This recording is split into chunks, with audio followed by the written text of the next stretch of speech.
Alors, dans cette vidéo, je vais commencer par vous dire ce qu'est un traumatisme transgénérationnel et comment il se transmet. Donc, je vais aborder un petit peu le sujet de l'épigénétique.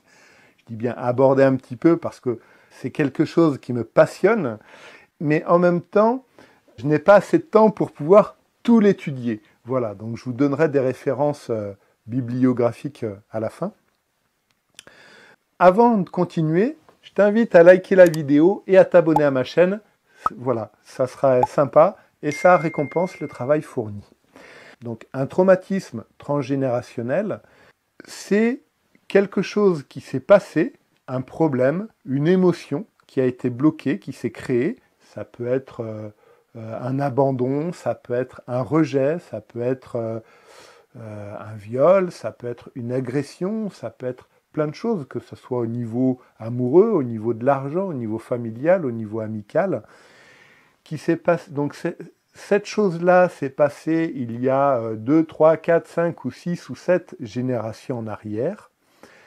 Et en tant que personne de cette lignée familiale, eh bien, tu portes ça de ton ancêtre par pure fidélité. Quand je dis par pure fidélité, alors c'est un peu résumé, mais ça veut dire que tu le portes parce que quand tu arrives en tant que bébé, inconsciemment, tu veux faire partie de cette famille qui t'accueille, de ces deux parents qui t'accueillent et qui t'aiment. Tu veux faire partie de la famille de tes grands-parents, de tes oncles, de tes tantes, de tes cousins, de tes cousines. Donc tout ça, ça se passe dans l'inconscient et dans l'énergétique. Comme vous m'accueillez, comme je fais partie de votre tribu, de votre sphère sociale, donc je vais exister grâce à vous.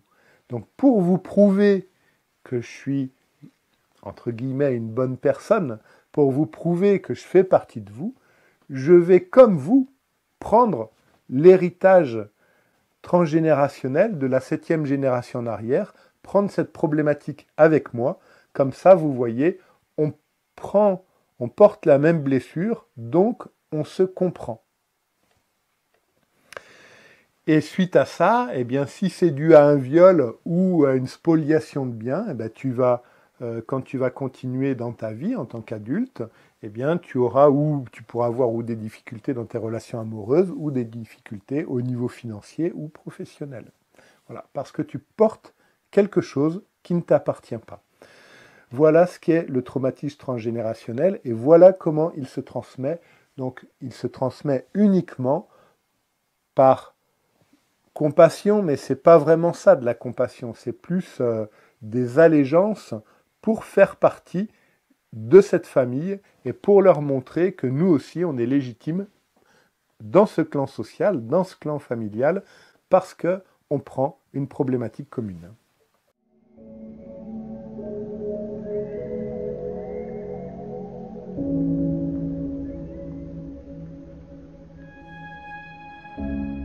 Les constellations familiales, pour ce type de blocage transgénérationnel, vu qu'on choisit des représentants et vu que la constellation familiale en groupe, c'est une pièce de théâtre de l'inconscient et de ce qui se passe au niveau énergétique, eh bien, on va voir pourquoi.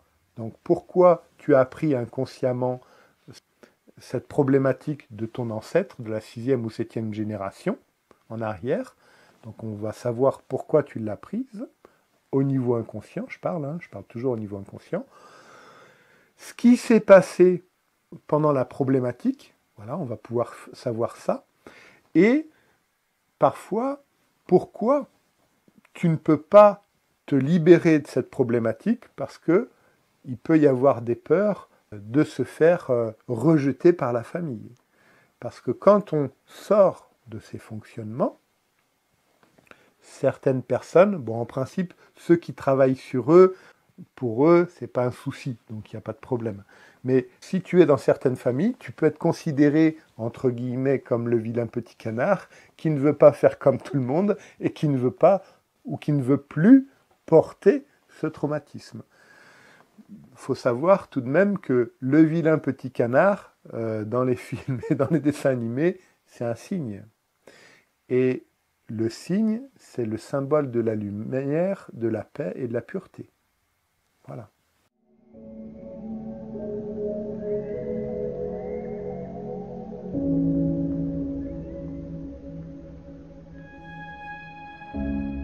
Les effets concrets d'une libération transgénérationnelle sur le quotidien, eh bien, si tu as des problèmes, je dirais, financiers ou d'entreprise parce que pendant la guerre, ta 6e ou ta 7e génération derrière toi, peut-être qu'il y a un Allemand qui est venu et qui t'a fait signer, qui a fait signer un papier à ton arrière-arrière-grand-père, comme quoi c'était lui qui devenait héritier, je ne sais pas, de la maison ou de la ferme, et que du coup, toute votre famille s'est retrouvée dehors ou prisonnière, eh bien, à ce moment-là, tu auras de la difficulté peut-être à acheter une maison ou à créer une maison pour ta famille ou pour ton entreprise.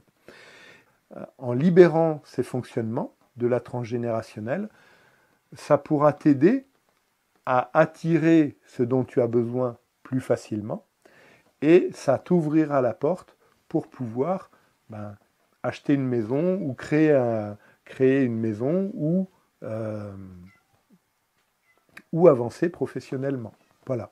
Donc ça, c'est un exemple, mais il y en a beaucoup. Il y en a plein par rapport à ça. Notamment des personnes qui ont des enfants qui ont pu être abandonnés pendant la guerre et qu'à ce moment-là, eh bien, du coup, ils se sont retrouvés tout seuls et ils ont été adoptés. Suite à ça, parce que leurs parents sont morts sous les décombres. Suite à ça, on va retrouver toute une lignée familiale jusqu'à la 6e ou 7e génération après, qui seront beaucoup dans la blessure d'abandon, parce que un enfant de leur famille, un ancêtre de leur famille, s'est retrouvé tout seul à la rue, alors que cet enfant avait 4 ans ou 5 ans. Voilà. En libérant ça, ça va t'aider à avancer sur des choses qui ne t'appartiennent pas. Alors, il faut savoir que dans ce qu'on voit au niveau des constellations, il y a des choses qui nous appartiennent, il y a des choses qui ne nous appartiennent pas, mais si ces choses qui ne nous appartiennent pas, on les porte, c'est qu'il y a une raison. C'est que ou on a des mémoires similaires, ou on accepte par rapport à des injonctions inconscientes de les porter. Donc ce qui est important, c'est évidemment de travailler sur soi pour guérir ces mémoires similaires que l'on porte, afin de pouvoir se détacher de cet héritage transgénérationnel et sortir des fonctionnements d'allégeance et de fidélité. Pour finir, si tu souhaites travailler sur tes problématiques transgénérationnelles, que ce soit à distance ou en présentiel à Toulouse ou à Pau, eh bien clique sur l'un des liens sous la description.